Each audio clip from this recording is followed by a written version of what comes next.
What's going on, everybody? It's Joel here, and today we're going to be taking a look at some of the outerwear from 10,000. If you've seen any of my 10,000 reviews in the past, you know that I really love the brand. It's my favorite training brand, and I think they can pretty much do no wrong with their training gear.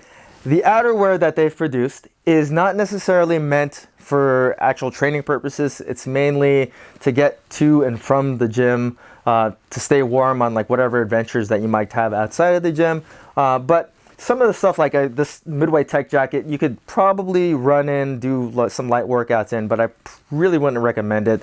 They did start off the outerwear line with their Sherpa jacket, which I do have, but I did not bring with me because it's not on the website anymore, and I don't know if they're going to restock it, so I didn't bother bringing it in with me. But I will say that it is a really, really warm jacket. I took it to Philadelphia with me, and the temperatures were like 30, 40 degrees, and that jacket kept me warm. Absolutely no problems. I just had a t-shirt underneath it for the most part, and I thought that that jacket did extremely well. There are some cons to it. It does run a little bit on the big side, so if it ever comes back in stock, make sure that you size it down. It does fit a little bit more on the boxy side, and it does shed all over the place.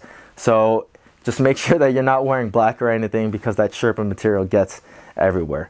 And that one retails for like I think it was 128 bucks. I can't really remember off the top of my head, but I mean, it's not even in stock, so I guess you can't really do too much about that. So we're gonna start and talk about the Midway tech jacket that I have on here right now. I initially missed it on the first launch, and then I got it when it restocked.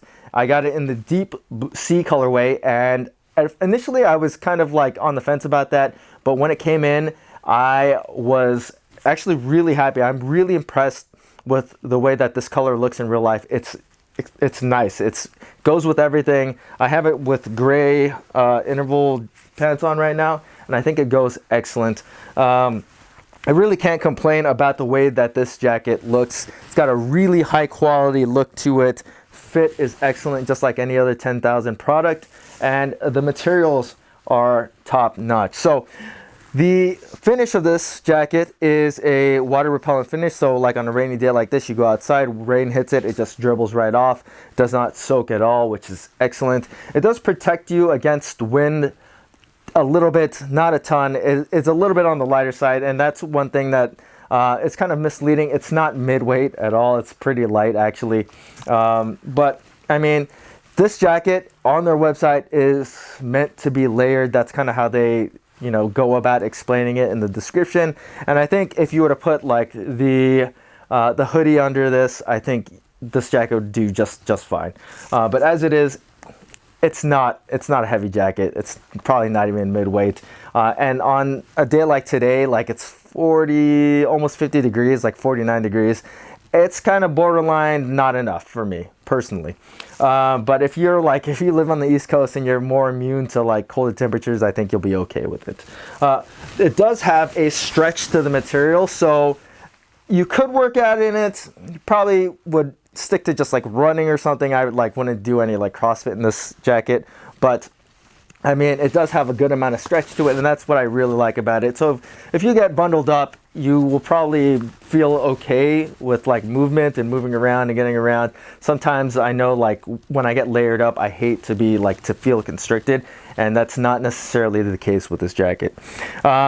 The sleeves have these button clasps on the end, and that's if you wanted to, protect yourself against the elements a little bit more. But these buttons, I just think that they're not very good at all. It's really hard to get them lined up. Like I could barely get them lined up. I'm not even gonna bother with it anymore. But the buttons, they're not good on this jacket. And those are the same buttons that go on the front pockets here, which front pockets are great right here. I usually put my my wallet in one of them, and I mean, trying to get these ones lined up, it's really hard to do. The pockets on the side here, though, are great. These are zippered, perfect size. You can throw a phone in here. I've got a Galaxy S21 Ultra, and it fits just fine in there. Obviously, the iPhone 13 Pro is gonna fit right in there just fine. And those are zippered. And then there is also a front pocket right here at the chest, and this one is supposed to be the phone pocket. This one's supposed to be a little bit more protected from the elements, and you could barely get an iPhone in there. You definitely cannot get the S21 in there. So a Pro Max, not gonna fit. Yeah, that's not gonna fit in there. There is an inside pocket. There's a little teeny tiny inside pocket, and that's mainly gonna be for cards and stuff. I wish that was a little bit bigger. I can't even fit my iPhone in there. But if you wanted to store like keys or cards in there, I'm pretty sure that they would fit just fine. The fit and finish on this jacket is excellent. You know, like the fit on pretty much all 10,000 gear stuff is just excellent. Here's the inside. You do have some drawstrings. If you wanted to cinch up the bottom, there are some drawstrings at the top here. If you wanted to cinch up the hoodie, they're on the outside. I'm pretty sure I just like completely destroyed the mic right there. And then the seams inside are all bonded, which is a really, really nice touch to this. And then obviously we have the hoodie, which I'll put on real quick. The zippers are nice on this jacket. I have no problem there. So the hoodie fits really, really nice. And like I said, this is a large, and it fits me perfectly. Like I could fit a sweatshirt under this, no problem. It would go great under this jacket. This one retails for $188, and if you wanted a lighter jacket to kind of keep you away from the elements like rain or something, then I think that this jacket would be excellent. So now we're going to take a look at the insulated tech jacket. I'm going to pause the video real quick while I put that on. All right, we're back in the insulated tech jacket from 10,000, and spoiler alert, if you're gonna buy only one jacket from them, this is the one. I really, really like this jacket, and it does cost a considerable amount more, but is very, very warm. So this has a Prima Loft insulation that keeps you away from the elements. It's wind resistant, it's water resistant as well. It still has the DWR finish. If you go out in the rain, rain just kind of dribbles up, it just beads and goes away. It's awesome. Another thing that I really like about this jacket over the Midway Tech jacket is that the buttons on this one are so much better. They're night and day. Like I can easily open and close the buttons with absolutely no problems. This one does have a zipper as well, but the zipper is also accompanied by buttons if you wanted to keep yourself away from the wind a little bit more. The design is pretty similar to the Midweight Tech jacket. I mean, a lot of the details are pretty much the same. So the pocket placement is exactly the same. So you have the two front pockets that are buttons, and then you can put stuff in those. And then you have two side zippered pockets, just like the Midweight Tech jacket. And the zippers are they're like the exact same thing. The pocket dimensions are probably the exact same thing as well. So you do have the front pocket right here, and that fits the iPhone, no problem.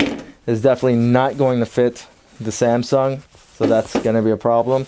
This one does have that same inner pocket, which has the same dimensions as well, so that's going to only be really, I mean, if you had a small like iPhone 13 mini, I'm sure that would go just fine in there, but you know, normal sized phones are not going to go in there. So this one, if you open up, it doesn't really have the same kind of bonded seams or anything, but that's fine. I really don't have any issues with the build quality of this one. The construction of this is a little bit thicker. Like, you'd be surprised how light this jacket is, but how warm it keeps you. It's really, really nice. Like this jacket, like I was thinking that it was going to be like really puffy, really big, almost like cumbersome to wear, like some of the other puff jackets and down jackets that I have. But it's really, really lightweight and easy to wear, and it keeps you really warm. One thing that I wish that it had a little bit more of is some stretch. It doesn't have that much stretch to it, but like I said, you're probably not going to be working out in this stuff anyways. One thing that I do notice that I don't really care for, and I think the stretch would help this out. Like if you have stuff in the pocket and you go to sit down, it kind of like bunches up or like seizes whatever you have in there inside of those pockets. So that kind of makes the usability of the jacket a little bit less, but I mean, It's a small little thing. Another thing that I don't really like about this jacket is I think the cuffs could be a little bit better. Like there could be a little bit more elastic to them. So if you're wearing a watch and you want to like put the jacket on, it's kind of tough to get your watch through the sleeve. So you might have to just take the watch off, put your hand in the sleeve or put your arm in the sleeve and then put it back on. This one does have some drawstrings at the bottom too, so you can cinch the bottom up. You can also cinch the hood up, and the little cinches are right here. They're like hidden, which is a nice little touch. So they're kind of out of the way. Let me put the hood on for you. And it fits my big head, no problem. And once again, this jacket is really, really nice. This is obviously the black one. I hope they come out with more colors of this. I actually might pick up the deep sea colorway just because of how much I like this jacket. It's really, really nice. And like I said before, if I could only pick one, I would probably go with this one just because of how light and how warm it keeps you. Plus it looks really, really nice. But it does cost a considerable amount more. The Midway tech jacket is $188. This one, $278. Not a cheap jacket, but it is a very nice jacket. I got this in a large. I did try it out in a medium initially, and it was too tight for me. The large, I think, fits me perfectly. I think this is a good fit for me, and I wouldn't change it. But that's pretty much it for the review of the outerwear from 10,000. If you guys have any questions about the Midway tech jacket, about the Insulated tech jacket, feel free to leave them in the comment section. Make sure that you guys, if you're a new 10,000 customer, use my code AMRAP. It'll save you 15% off, or just use the link that I'm going to put in the description anyways. And as always, guys, thanks for watching. Sorry, I've been a little bit slow on the content lately. I've had a lot of things going on in my life, but hopefully starting in 2022, I'll be able to put out content pretty consistently. So thanks for watching, guys.